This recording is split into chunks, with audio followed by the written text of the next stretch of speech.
Imagine standing in a narrow mountain pass. The sea crashes against the rocks to your left. Towering cliffs rise sharply to your right, and ahead of you, an army so vast it seems to stretch beyond the horizon.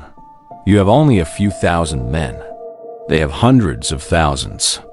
And yet your commander does not hesitate. He does not shout. He does not plead. He simply says, "This is where we hold them." This is not a myth.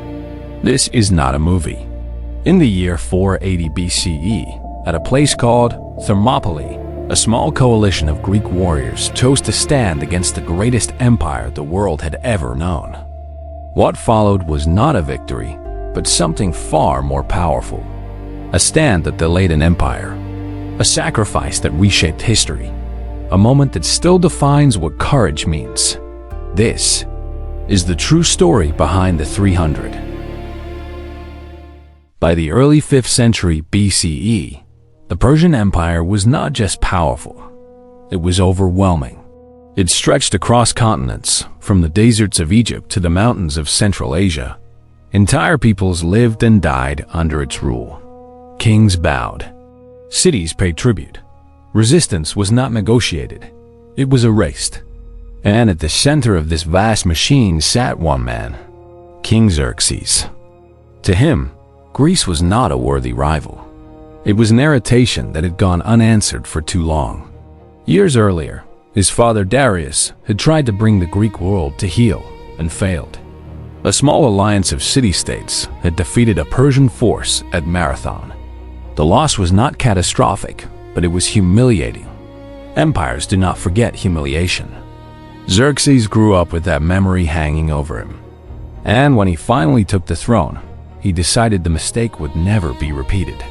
This time, he would not send an expedition. He would send everything. What followed was one of the largest military mobilizations the ancient world had ever seen. Soldiers were drawn from across the empire. Persians, Medes, Babylonians, Egyptians, Phoenicians, cavalry, archers, engineers, elite guards. Entire regions were emptied to feed the campaign. Ancient writers struggled to describe the scale.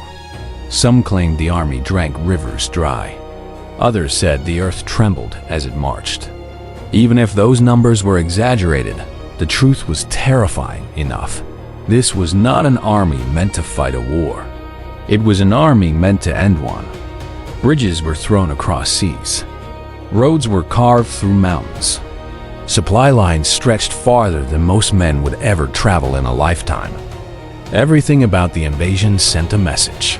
Resistance was pointless. And yet, across the Aegean, Greece did not collapse. It fractured, argued, panicked.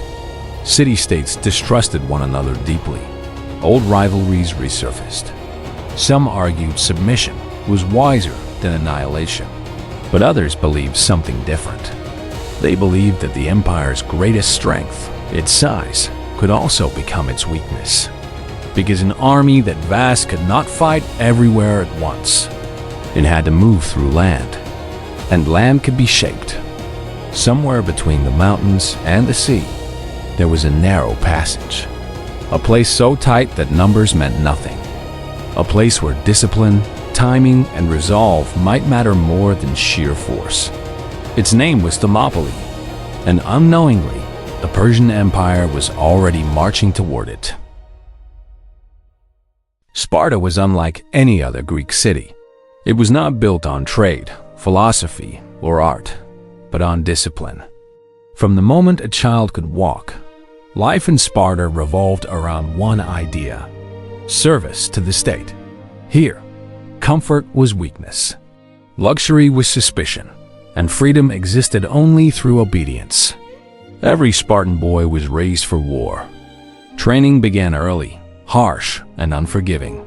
Hunger, pain, and endurance were not punishments. They were lessons.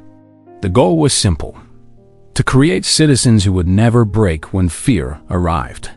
This system forged soldiers feared across Greece. But it also created a society bound tightly by law and tradition. At the center of that system stood the Gerousia, the Council of Elders. They did not rule through emotion, but through custom. In Sparta, even kings were not above the law, and this law would soon shape one of the most fateful decisions in history. Leonidas was not born a conqueror. He was a soldier first, raised like every other Spartan boy, sleeping on reeds, trained to endure pain without complaint. Unlike many kings, he had lived the same hardship as the men he would one day command. By the time the Persian threat loomed over Greece, Leonidas was already an experienced warrior, calm, disciplined, and deeply aware of what duty demanded. But when news arrived of Xerxes' massive invasion force, Sparta faced a dilemma. The timing could not have been worse. A sacred festival, the Carnea, was underway. During this religious period, Spartan law forbade large-scale military campaigns. Breaking the ritual was believed to invite disaster from the gods themselves. To march in full force would mean violating divine law. To do nothing would mean leaving Greece defenseless. The council debated.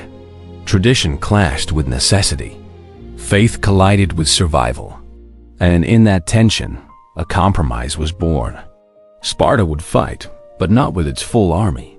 Leonidas would go personally, not as a conqueror, but as a symbol.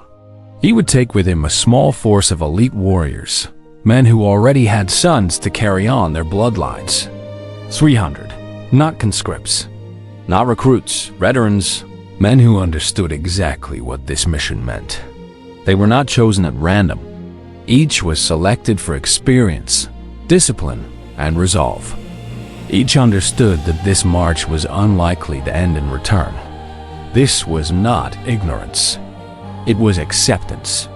As preparations began, Sparta grew quiet. Weapons were cleaned, armor was fastened, spears were inspected with care.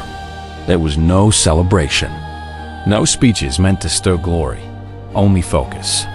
For many, this was not their first goodbye, but it would be their last. Families gathered in silence. Words were few, because words were unnecessary. In Sparta, love was rarely spoken aloud, but it was understood. To leave was honor, to fall was duty. And so, the 300 assembled, not as heroes, not as martyrs, but as soldiers obeying the laws that had shaped them since childhood. They began their march northward, across rocky ground, through narrow valleys, toward the place where land and sea squeezed into a single passage. Thermopylae, a narrow gateway between mountains and water, a place where numbers would lose their power, where discipline could stand against an empire. Leonidas knew the truth the moment he chose it. They were not marching toward victory. They were marching toward delay, toward sacrifice, toward a stand meant to buy time, not triumph.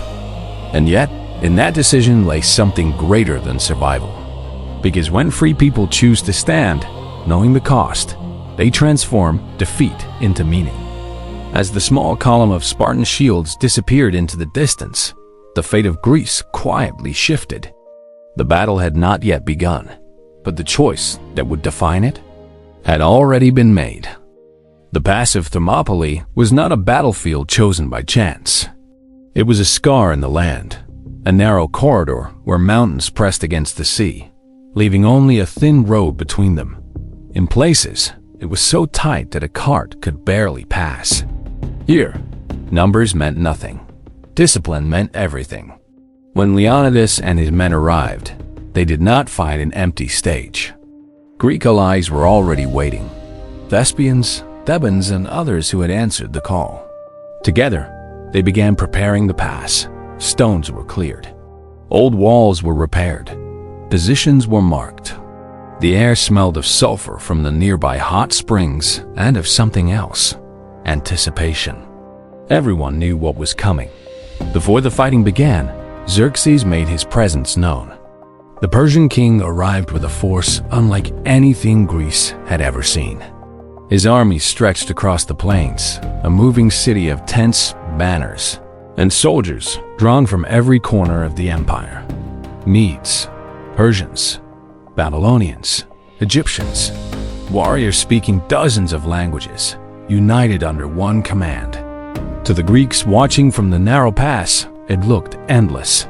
For 4 days, Xerxes waited. He believed the Greeks would flee once they saw the scale of what stood before them. No rational force, he thought, would choose death over submission. When they did not move, he sent messengers with an offer. Lay down your weapons. Submit to the great king. You will be spared. Leonidas' reply was brief. Molin Log, come and take them. With that, there would be no turning back. On the 5th day, the Persian attack began. Trumpets sounded, drums echoed. The first waves of Persian infantry surged forward, confident in their numbers. They expected the Greeks to break. Instead, they struck a wall. The hoplite phalanx locked shields, bronze against bronze. Spears thrust forward in tight rhythm. The narrow pass erased the Persians' advantage. Only a few could fight at once, and those few met a disciplined machine. Men fell in heaps. The front ranks collapsed into those behind them. The dead became obstacles for the living.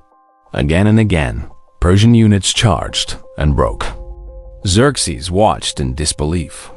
His soldiers were trained, well-armed, and brave. But bravery meant little in a space where movement was impossible. The Greeks fought in rotation, stepping back when tired, replaced instantly by fresh men. Their discipline turned exhaustion into endurance. The Persian dead began to pile so high that their own troops struggled to advance. Enraged, Xerxes sent in his elite force, the Immortals. 10,000 hand-picked warriors, feared across the empire, clad in fine armor and carrying ornate weapons. If anyone could shatter the Greek line, it would be them. They advanced with confidence. They failed. The Immortals found the same fate as those before them. Their numbers counted for nothing. Their skill was trapped by terrain. Greek spears punched through lighter armor. Shields locked. The formation held. Step by step, the Immortals were forced back, suffering losses no one had imagined possible. For the first time in the campaign, the myth of Persian invincibility cracked. Xerxes reportedly rose from his throne in rage, unable to comprehend what he was witnessing.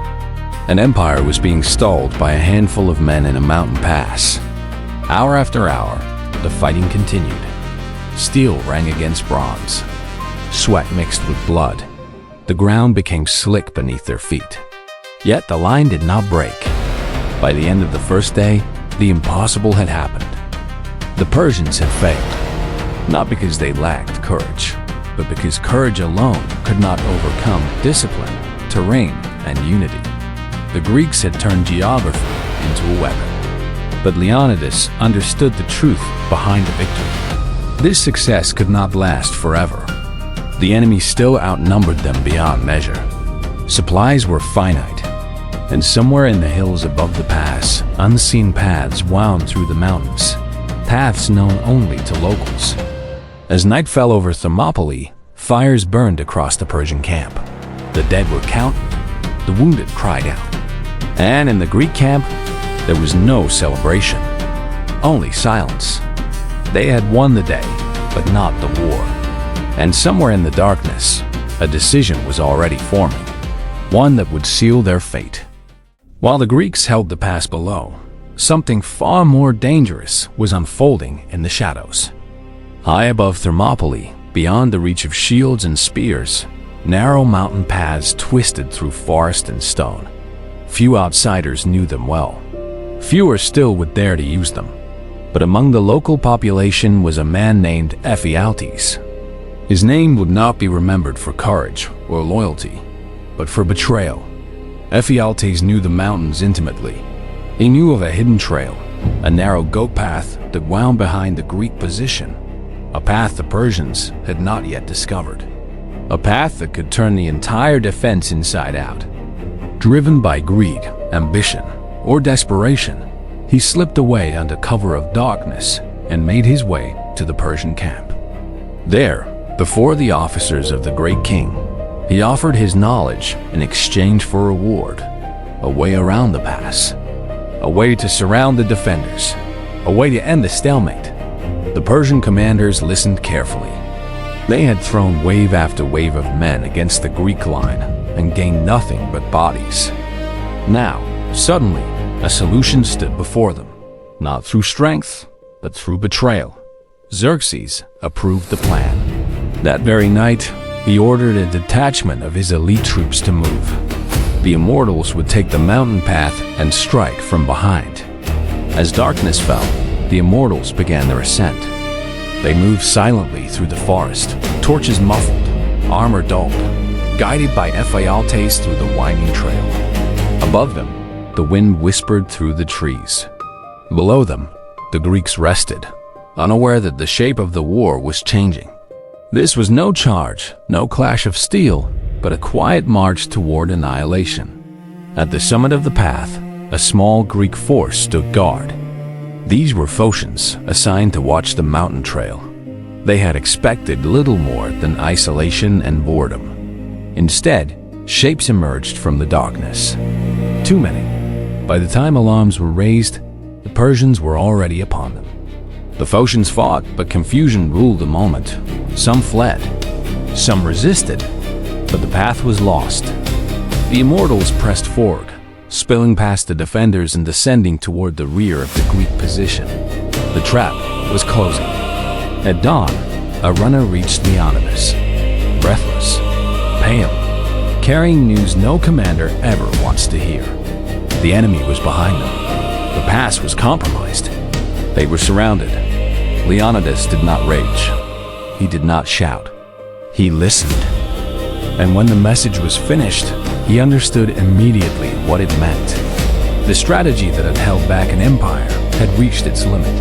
There would be no escape through strength, no victory through numbers. Only a choice remained. He gathered the Greek leaders. Faces were tense, silence heavy. The situation was clear to all. Stay and die. Leave now and survive. The question was no longer how to win, but who would live to carry the story forward. Outside, the morning light crept over Thermopylae. The sea was calm, the mountains unmoved. And within the Greek camp, fate quietly waited. The betrayal was complete. The final stand was about to begin. The news spread quickly through the Greek camp. The Persians were behind them. The pass was lost. By sunrise, the trap would close. There would be no rescue, no reinforcements, no miracle, only a decision. Leonidas understood something crucial in that moment. Thermopylae had already served its purpose. The delay had worked. Greece had gained time. The enemy had been slowed. The message had been sent. Now the question was not how to win, but how to end this stand with meaning. He called the commanders together. The choice he offered was simple, but devastating. Those who wished to leave could go. They would not be shamed. They would not be judged. They would be needed elsewhere. Because survival, too, was a form of service. One by one, decisions were made. Most of the Allied contingents were ordered to withdraw, not because they lacked courage, but because Greece still needed them alive. The men of Corinth, the Phocians, others who had marched south in hope, not in expectation of death. They turned back reluctantly, knowing what they were leaving behind, but not everyone left. The Thespians refused to go. 700 men, led by Demophilus, chose to stay and fight to the end. They were not bound by Spartan law. They were not commanded to die. They stayed because they chose to. Their decision would later be overshadowed by legend, but at that moment, it was an act of extraordinary resolve. And then there were the Spartans. Leonidas never ordered them to remain. He did not need to. They had been raised for this moment. Each of the 300 had sons to carry on their names. Each had accepted, long before arriving at Thermopylae, that survival was never guaranteed. Their duty was not to return, it was to hold. To obey the laws of Sparta, even unto death. A small contingent of Thebans also remained, though not all by choice. Their presence would later be debated by historians, but in that hour, they stood among the doomed. Now, fewer than 2,000 men remained, against an empire. As dawn approached, the atmosphere in the camp changed. There was no panic, no shouting, no desperate prayer, only preparation. Armor was adjusted. Spears were checked. Shields were lifted one last time. Some men shared quiet words. Others stood alone, staring toward the narrowing pass. They knew the sun rising over the hills would be their last. Leonidas walked among them, not as a king issuing commands, but as one soldier among others. Ancient sources say he spoke briefly, reminding them not of glory, but of duty, of why they had come, of what their stand meant. History would remember his words differently across centuries, but the message was simple. Hold the line. Stand together. Make it count. When the Persians began to move again, they came from two directions now. Ahead, the vast army prepared to press forward once more. Behind, the immortals descended from the hills.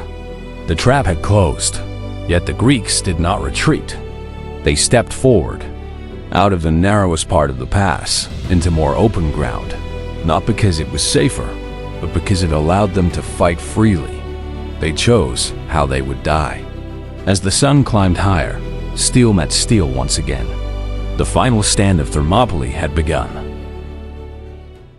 The moment had come. With the Persians closing in from both front and rear, the narrow balance that had held the defense together finally collapsed. There would be no retreat now. No flanking maneuver, no rescue, only the end. Leonidas made one final decision. He ordered his men forward, out of the narrowest part of the pass and into more open ground. Not because it offered safety, but because it allowed them to fight freely, without being crushed from both sides at once. They were no longer defending a position. They were choosing how to die. The Greeks advanced with a fierce calm, shields locked, spears leveled, voices raised not in fear, but in resolve. The clash that followed was brutal and chaotic. Steel rang against steel. Bodies collided. Dust and blood filled the air. The disciplined rhythm of the phalanx dissolved into raw, desperate combat. Yet even now, the Spartans and their allies fought with terrifying cohesion. They pressed forward again and again, driving into the Persian ranks with a fury born not of rage, but of purpose. The Thespians fought beside them to the end. They had been free to leave. No law bound them. No king commanded them. And yet they remained, choosing death over retreat. Their stand, long overshadowed by legend, was no less courageous than that of the Spartans. Together, they formed a wall of bodies and will. At the heart of the fighting stood Leonidas. Ancient accounts describe him moving constantly, striking wherever the line wavered. Not as a distant commander, but as a warrior among warriors. His armor was battered, his shield scarred. Still, he fought. Then, amid the chaos, the king fell. Whether struck by a spear or cut down by blades, the exact moment is lost to time. What matters is what followed. A cry rose from the Greek line. The Spartans surged forward with sudden fury, fighting not to survive, but to reclaim their fallen king. Around Leonidas' body, the battle reached its most savage point. Men fought hand to hand, shield to shield, pushing and striking in a frenzy of grief and defiance. The Persians threw wave after wave into the struggle, desperate to seize the body as proof of victory. Again and again, they were driven back. Even in death, Leonidas held the center. But numbers do not tire. Gradually, the Greek resistance weakened. Weapons broke. Arms failed. The wounded collapsed where they stood. Step by step, the survivors were forced backward, toward a small rise of ground. There, on that final hill, the last defenders gathered. No formations now, no commands, only resolve. The Persians halted their advance. They had lost too many men in close combat. This time, they chose distance. Archers stepped forward. Bows were raised. And then the sky darkened. Arrows fell like rain. They struck shields, armor, flesh, and earth. The remaining Greeks stood their ground as long as they could. Some raised shields. Others fought until they could no longer stand. And then, silence.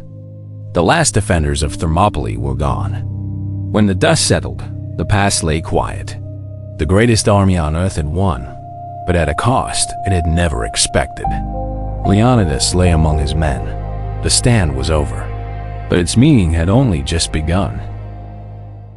When the fighting finally stopped, the pass of Thermopylae fell into an uneasy silence. The clash of steel was gone.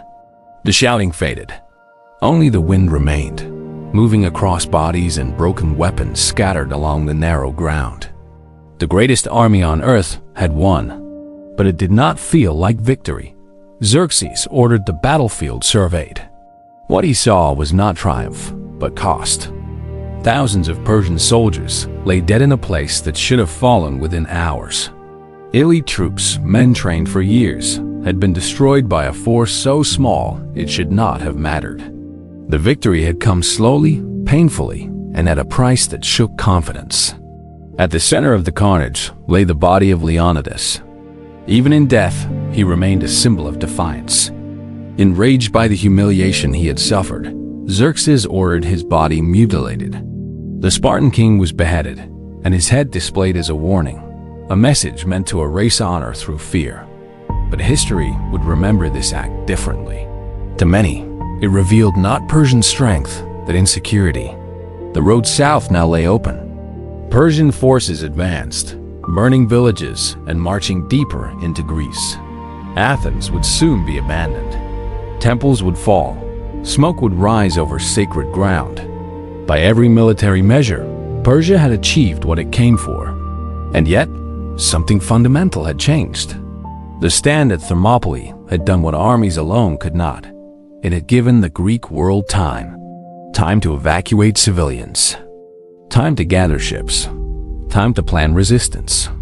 Word of the battle spread quickly from city to city, not as a tale of defeat but of defiance.